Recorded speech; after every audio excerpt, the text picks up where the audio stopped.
अब की बार 400 पार। भले ही लोकसभा चुनाव में एनडीए ने 400 सीटों का मुकाम हासिल नहीं किया, लेकिन ऐसा लगता है कि अगला चुनाव आते आते एनडीए अपने इस दावे को सच करके ही मानेगी।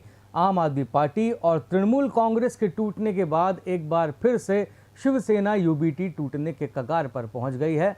महाराष्ट्र में शिंदे की शिवसेना ने ऑपरेशन टाइगर शुरू किया है, जिसे लेकर यह दावा किया जा रहा है कि यूबीटी के 9 सांसदों में से 6 बागी हो गए हैं और शिंदे की शिवसेना में शामिल होने जा रहे हैं। यानी ये 6 सांसद भी एनडीए का हिस्सा हो सकते हैं और एनडीए सांसदों की संख्या बढ़कर 318 पहुंच सकती है, जो पहले 292 थी, जो टीएमसी के सांसदों के जुड़ने के बाद 312 तक पहुंच गई है। उद्धव ठाकरे की शिवसेना में 4 साल के अंदर ये दूसरी बार टूट पड़ी है। 2022 में एकनाथ शिंदे ने शिवसेना के 55 में से 40 विधायक अपने पाले में ले लिए थे और बीजेपी के साथ मिलकर सरकार बना ली थी। बाद में उन्होंने पार्टी का नाम और सिंबल भी अपने नाम करा लिया था। उद्धव ठाकरे इस झटके से पूरी तरह से बाहर भी नहीं निकल पाए थे कि एकनाथ शिंदे ने उन्हें दूसरा झटका भी दे दिया। अगर शिवसेना यूबीटी के बागी विधायक शिंदे गुट में चले जाते हैं तो यूबीटी के पास अब सिर्फ 3 सांसद और 20 विधायक ही रह जाएंगे। इधर यूबीटी के राज्यसभा सांसद संजय राउत इस बात से काफी नाराज हैं। उन्होंने प्रेस कॉन्फ्रेंस बुलाकर बागी सांसदों को गाली दी। उन्होंने ये भी कहा कि ये लोग बेईमान हैं, बेईमानी इनके खून में है। उन्होंने ये भी दावा किया कि पार्टी छोड़ने वाले सांसदों ने 15 करोड़ रुपए लेकर दल बदला है। आता तुम्ही जरा अरविंद सावंत काय म्हणताय किंवा अनिल देसाई काय म्हणतात ते समजून घ्या।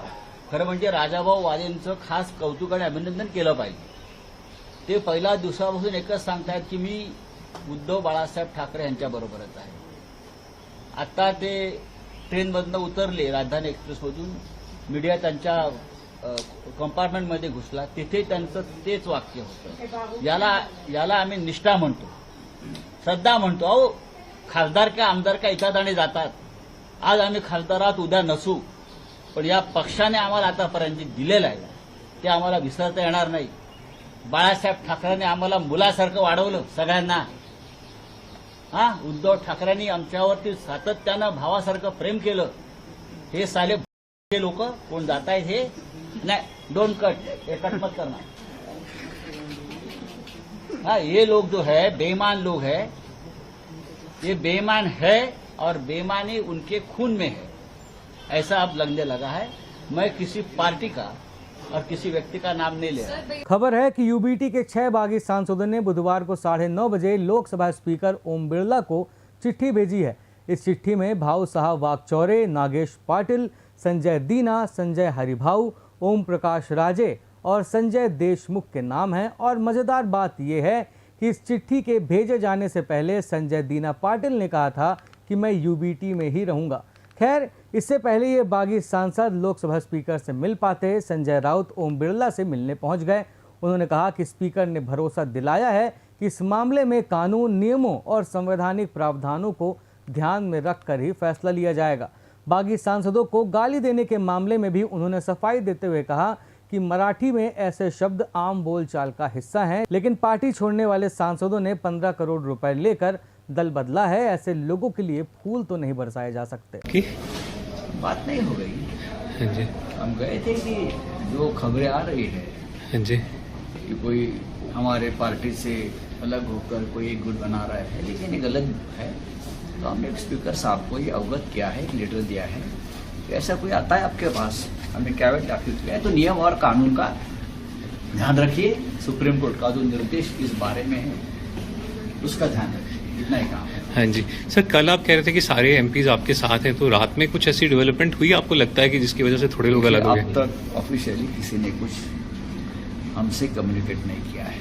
हाँ जी, कल हमने पार्टी की मीटिंग बुलाई है, सबको भी जारी किया है, तब पता चलेगा। सर एक थोड़ा सा आज आपने प्रेस कॉन्फ्रेंस की, उसमें थोड़ा सा आप उग्र हो गए और थोड़ा अब्यूसिव लैंग्वेज भी यूज की, गाली नहीं, नो अब्यूसिव। सर जो वर्ड आपने यूज किया वो हमारे मराठी में ऐसा यूज होता है। हाँ जी, वो महाराष्ट्र में ये हमारा रेगुलर भाषा है। तो आप उसको आप गलत नहीं मानते? क्या गलत है? जिसको जिस भाषा का इस्तेमाल करना चाहिए वो भाषा का इस्तेमाल होना चाहिए। जिसको जो भाषा समझ में आती है वही भाषा का इस्तेमाल होता है, और कब कौन सी भाषा का इस्तेमाल होना चाहिए मुझे मालूम है। मैं एडिटर हूँ सामना का 47 से, मुझे भाषा का पूरा ज्ञान है। पर सर पार्लियामेंट्री एथिक्स से आप जो लोग इसको फॉलो करते हैं, आपको उनमें थोड़ा गलत इंप्रेशन नहीं पड़ता ऐसी मैं लैंग्वेज? पार्लियामेंट में नहीं भाषा का इस्तेमाल किया है ना। हाँ जी।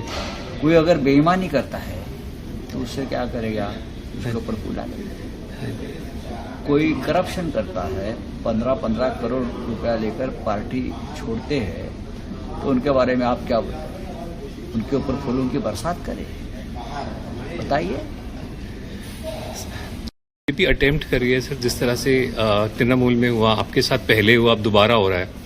आप आम आदमी पार्टी के साथ कब तक उनकी क्षमता है करने की, तब तक हम उसे लड़ते रहेंगे। इधर संजय राउत के द्वारा सांसदों को गाली देने के मामले में शिवसेना नेता संजय निरुपम ने कहा है कि यूबीटी के सांसदों में असंतोष और नाराजगी है। संजय राउत ने अपने सांसदों को गाली दी है, बिकाऊ कहा है, उनके पास नेतृत्व में काम कराने की अब क्षमता नहीं है। हाँ, निश्चित तौर पर उबाठा के सांसदों में एक असंतोष है, नाराजगी है। उबाठा के विधायकों में भी नाराजगी है, असंतोष है, और इस वजह से उनके नेतृत्व के प्रति जो उनकी अनास्था है, जो अविश्वास है, उसकी वजह से उनमें एक छटपटाहट है और बेचैनी है। अब इस छटपटाहट और बेचैनी का मैनिफेस्टेशन क्या होगा, वो किधर जाएंगे, क्या करेंगे, ये सारी बातें जो मीडिया में आ रही है वो भी हम देख रहे हैं, सुन रहे हैं, और इस बारे में हमें बहुत कुछ नहीं कहना है। निश्चित तौर पर इतना कहना चाहूंगा कि संजय राउत जैसे लोग जो कल तक अपने सांसदों के लिए प्रेम और आदर की भाषा का इस्तेमाल करते थे, आज अपने सांसदों को गाली देने लगे। कल शाम होते होते तो अपने सांसदों को उन्होंने बिकाऊ तक बता दिया।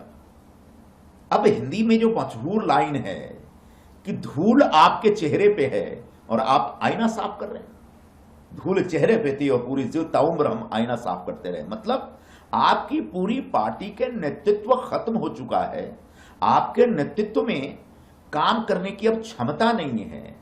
आपने अपनी पार्टी को हिंदुत्व से तोड़ दिया, जिसकी वजह से आपके कार्यकर्ताओं में, आपके कैडर में, आपके एमएलएस में, आपके एमपीज में एक भयंकर असंतोष है, बेचैनी है। आप इस चीज को नहीं पहचान रहे हैं, और इसको पहचानने के बजाय आप अपने ही कैडर को दोष दे रहे हैं, उनको गाली दे रहे हैं, ऐसे ऐसे शब्दों का इस्तेमाल कर रहे हैं जिसका निश्चित तौर पर सभ्य समाज में इस्तेमाल करना वर्जित है। तो यह उबाठा का अपना फ्रस्ट्रेशन है, उबाठा का अपना विखंडन है। और मैंने जैसा कल भी कहा था कि 2029 आते आते जिस प्रकार से उबाठा का नेतृत्व काम करता है वो पूरी तरह से खत्म हो जाएगा। उनके कैडर के लोग बड़े पैमाने पर छोड़ करके निकल रहे हैं, और ये अब जो बचे हुए एमएलए और एमपीज हैं वो भी छोड़ कर। इधर बीजेपी एमएलए आशीष राव देशमुख ने अलग ही दावा कर दिया है। उन्होंने कहा है कि संजय राउत चाहते हैं कि यूबीटी के सभी सांसद और विधायक और एनसीपी शरद पवार के सभी सांसद और विधायक कांग्रेस में विलीन हो जाएं, ताकि उद्धव ठाकरे को महाराष्ट्र कांग्रेस का प्रदेश अध्यक्ष बना दिया जाए। नहीं, मैंने जो सुना है खास करके कि संजय राउत जी चाहते हैं कि उद्धव ठाकरे के सभी सांसद और विधायक, साथ ही में शरद पवार के पार्टी के सभी सांसद और विधायक ये विलीन हो जाए, मर्ज हो जाए कांग्रेस के साथ, और इसमें शरद पवार को राज्यसभा का विरोधी पक्ष नेता बनाया जाएगा। और ये भी सुना है कि उद्धव ठाकरे को महाराष्ट्र कांग्रेस का प्रदेश अध्यक्ष बनाया जाएगा। तो ये जो संजय राउत की इच्छा है, इसके ऊपर वो कार्य भी कर रहे हैं। शायद इसी से नाराज होके उद्धव ठाकरे के सांसद दिल्ली पहुंचे होंगे, शायद लोकसभा के अध्यक्ष से मिलना चाह रहे होंगे। मुझे इस बारे में मालूम नहीं, पर इस बारे में पुख्ता जानकारी है कि उद्धव ठाकरे की पार्टी और शरद पवार की पार्टी को विलीन कांग्रेस में करने की मंशा संजय राउत जी पाल रहे थे और उस पर वो कार्य कर रहे थे। संजय राउत जी ने एक ट्वीट किया, उसमें आरोप लगाया कि 50 करोड़ रुपए एक एमपी के लिए दिए जा रहे हैं। नहीं, ये देखिए उनका जो स्वभाव है, बड़बोलेपन का स्वभाव है। हर रोज सुबह उठ के 9 बजे कुछ ना कुछ ऐसी सनसनी फैलाना ताकि उनके ऊपर सभी लोगों की निगाहें जाए, ऐसा मुझे बिल्कुल नहीं लगता। और खास करके संजय राउत जी के रोज के जो बयान रहते हैं वो अलग अलग होते हैं, उसको उनको सीरियसली भी लेना लोगों ने छोड़ दिया है। इधर उद्धव ठाकरे अपने पार्टी के सांसदों को लगातार मनाने की कोशिश कर रहे हैं, लेकिन उनसे संपर्क ही नहीं हो पा रहा है। खबर है कि पार्टी ने 18 जून को दिल्ली में एक बैठक बुलाई है और सभी सांसदों से कहा है कि जो इस बैठक में नहीं पहुंचेगा उनके खिलाफ डिस्क्वालिफिकेशन की कार्रवाई की जाएगी। हालांकि यहाँ ध्यान देने वाली बात यह है कि बागी सांसदों की संख्या 6 बताई जा रही है, जो शिवसेना यूबीटी के 9 सांसदों का 2/3 हिस्सा है। ऐसे में बागी सांसद 10वीं अनुसूची के तहत विलय का दावा कर सकते हैं। यदि लोकसभा अध्यक्ष उनके दावे को स्वीकार कर लेते हैं तो दल बदल विरोधी कानून के तहत उनकी स्थिति मजबूत हो सकती है। हालांकि इस पर अंतिम फैसला स्पीकर के निर्णय के बाद ही स्पष्ट होगा। अब सवाल सिर्फ इतना नहीं है कि शिवसेना यूबीटी के कितने सांसद टूटते हैं, बल्कि सवाल ये है कि क्या उद्धव ठाकरे अपनी पार्टी को एक और बड़ी टूट से बचा पाएंगे। 2022 में विधायक गए, पार्टी का नाम और चुनाव चिन्ह गया और अब सांसद भी चले जाते हैं, तो उद्धव ठाकरे की राजनीतिक चुनौतियां और भी बढ़ सकती हैं। दूसरी तरफ एनडीए लगातार अपना कुनबा बढ़ाता नजर आ रहा है। पहले आम आदमी पार्टी में बगावत, फिर तृणमूल में और अब शिवसेना यूबीटी में। ऐसे में विपक्ष की एकता पर भी सवाल उठने लग गए हैं। फिलहाल सबकी नज़र लोकसभा स्पीकर के फैसले पर है।